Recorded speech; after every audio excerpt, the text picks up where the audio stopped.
grateful you stayed there. Now, tonight, we're talking about an issue that I'm sure will attract your attention because you heard that Iran and the United States now are getting closer and closer and closer. Now, the Arab world has been polarized for years in a worsening proxy conflict between Iran and the Gulf powers, particularly Saudi Arabia. Now, you must have heard about the fueling Sunni-Shia tensions and stoking wars. Now, in Syria, Iran's support has ensured the survival of President Bashar Assad against Sunni rebels who are backed by the Gulf nations in a devastating civil war. Now, we're told in its 5th year. Now, Yemen has been torn apart. Now, this year, Saudi Arabia, who is leading a coalition air campaign, has tried to help fend off Shiite rebels supported by Tehran. Now, in Iraq, Saudi Arabia has opposed the growing power of Iran even since the 2003 ouster of former President Saddam Hussein. So that raging quite in a conflict. But you might have heard what happened between the United States and Iraq. Some have read all kinds of meanings into it. What does it mean for the world? The United States agreeing to Iran going into that kind of nuclear activity. What does it mean for the world? We'll be talking to international relations and security expert Irbard Ibrahim. He's just joined me in the studio. Irbard, welcome. Thank you so much, Bright. So, President Obama should be leaving office very soon. Yeah. Is that a legacy that Americans will be happy about it? First of all, I think this is a good and a bad deal at the same time. The international community cannot trust Iran. Iran uses a lot of proxies in the region to destabilize not only Gulf countries, but Israel as well. Right. Because Hezbollah in Lebanon is a proxy of Iran. But President Obama, just like any other president, is quite concerned about how he will be remembered by the world. George Washington is remembered for the independence of the country, Abraham Lincoln for the unity of the country, Franklin Roosevelt for the instrumentality he had during World War II, Harry Truman for the Korean incursion, as well as Dwight Eisenhower for what happened in Vietnam. But Barack Obama does not want to be remembered as a wartime president.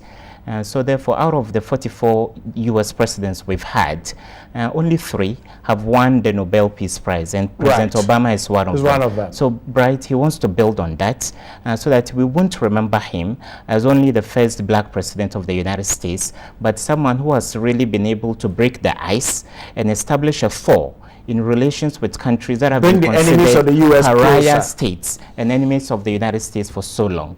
And the U.S. has got 3 arch enemies in the world, and that has been the status quo for the past few decades: Cuba, Iran, and North Korea. Obama has been quite instrumental. He sees himself as a shrewd, diplomatic president, and he's been able to re-establish diplomatic ties. We can talk of Cuba. Quite well. Raul is... yes, Raul, the brother of Fidel Castro. Right. So if the U.S. tried multiple times to torpedo the regime of Fidel Castro, and they couldn't do it through the barrel of the gun, today, through the shrewd diplomacy of Obama, Cuba is coming into the fold of the international community. And Obama is in the process of doing the same with Iran. And I have no doubt whatsoever that between now and next year, when he hands over power, he is going to make enticing overtures to North Korea.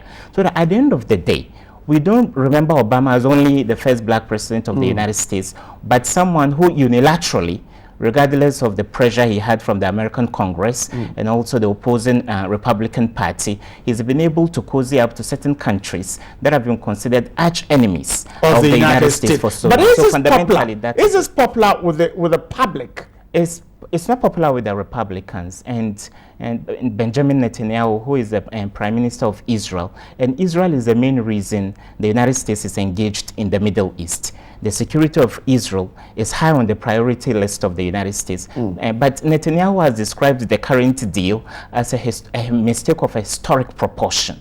So that tells you there is a stiff opposition to the trajectory Israel of is diplomacy. not happy. Israel isn't happy. Gulf countries like Saudi Arabia aren't happy as well. So it will be a Herculean task for Barack Obama to walk to the hilt and overcome this hurdle. By the end of the day, as people living in the international community, I believe so well that Iran, despite years of grueling sanctions, has shown the world that it has got expertise, it's been able to use at home, and is capable of exporting to third world countries. Let like me ask Ghana. you this, Ibrahim. Now, you were talking about the years of sanctions that Iran has gone through. Now, is it able to use the lifting of the sanctions, the economic gains from it to improve the lives of its citizens? Iran, if nothing at all, has got a university in Accra.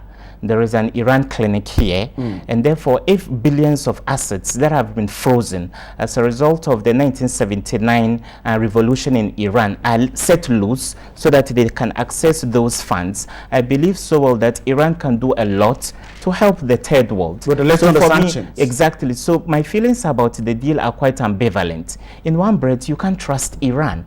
Iran has used all the stabilizing efforts within the region.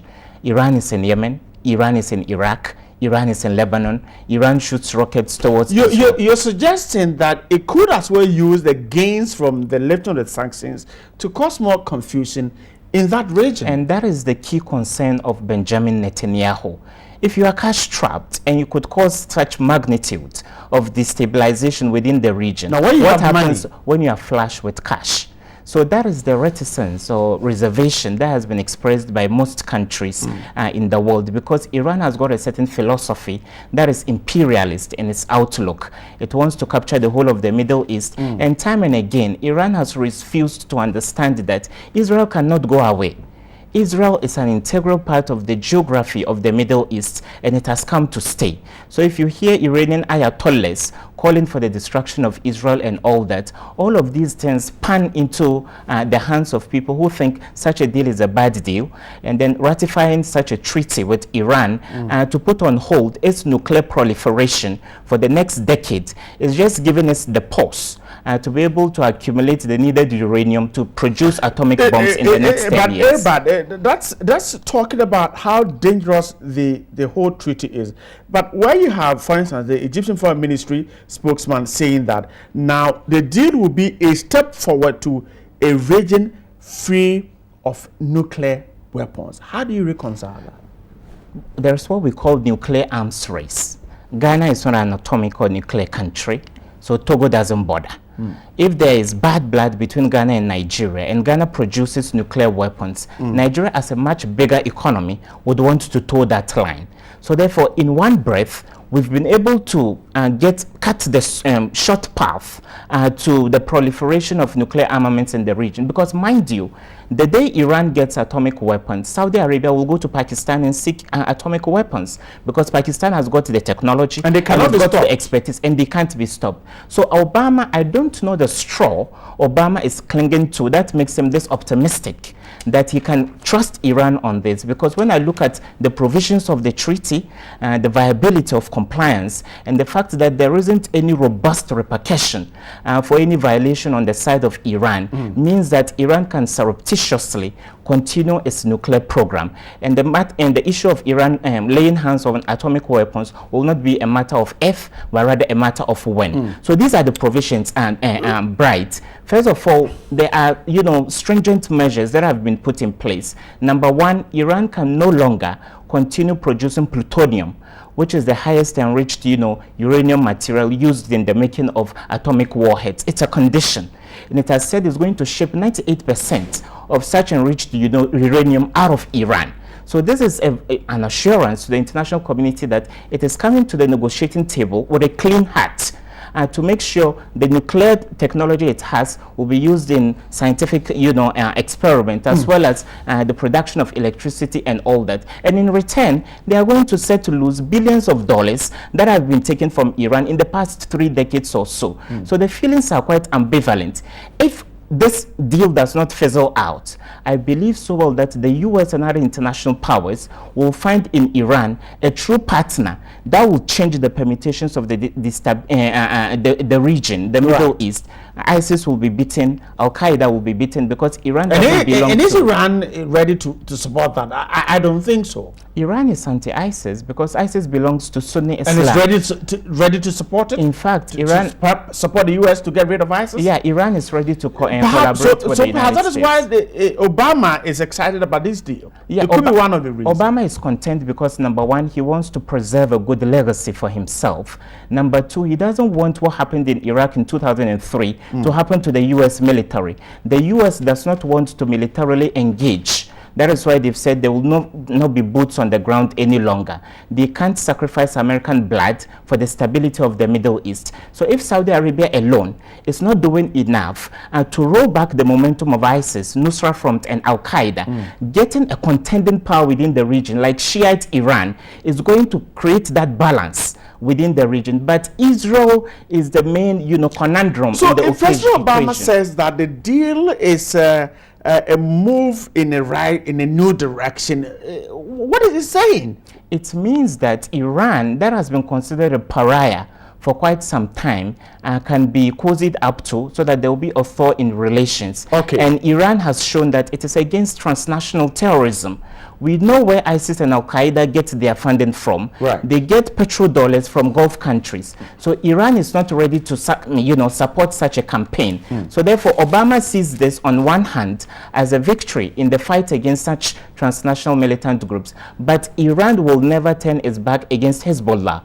Bright, no nation in the Middle East has been able to fight against the Israeli military for more than 2 weeks. Right. But Hezbollah, as a proxy of Iran, getting all its weapons from Iran in 2006, had a military standoff with Israel for 34 days.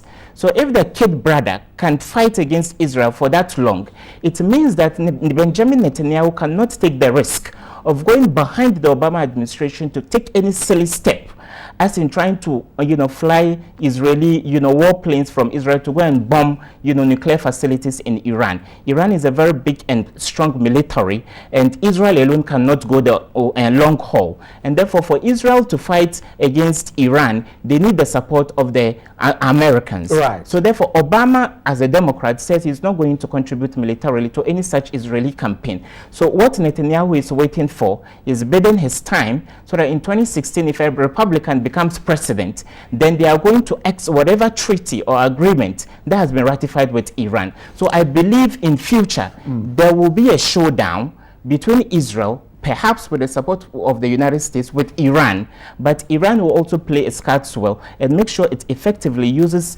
proxies like Hezbollah to keep Israel at bay. We're wrapping up this conversation. The Republicans are angry. I mean, they're backing at Obama's Democrat for what he has done. Yeah.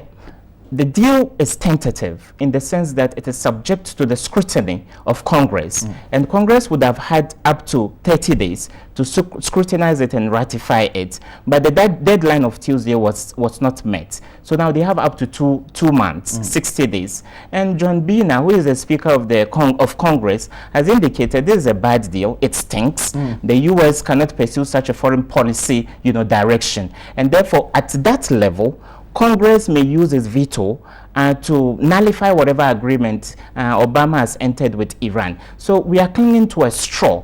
And I believe so well that if Iran walks out of this deal, Iran will be much more a pariah state. It wouldn't want to collaborate with the international community in looking at the myriad challenges that face the world. So therefore, it's a bad deal.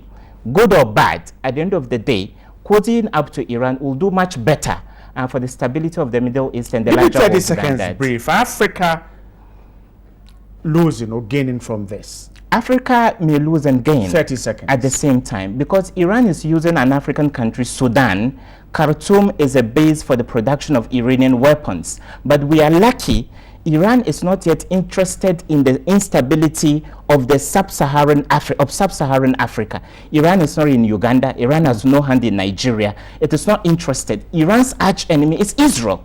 So whatever proxy Iran uses in Africa, it is using against Israel. Right. So therefore, as Africans, I believe so well that now that the sanctions are going to be lifted, Iran will be flush with cash. Iran would want to do more trade with third world countries within Africa, and Ghana may stand to gain, because finally, Bright, Iran is the 4th largest producer of oil in the world. Right. And number 1, Iran has the largest natural gas reserve in the world. But sanctions that have spanned a period of 3 decades have stopped that. So that will open the floodgates for Iran to trade with the rest of the world. And Ghana may be one of the beneficiaries of such a trade. To have you in the You're most studio. welcome, Brighton. Right. Thanks for having me. Ibrahim is an international relations and security expert there. We're talking about that treaty that has just gone on between the United States and Iran. And of course, we'll get you more about that. Let's take a short break. When we come back, we're getting ready to wrap up the show.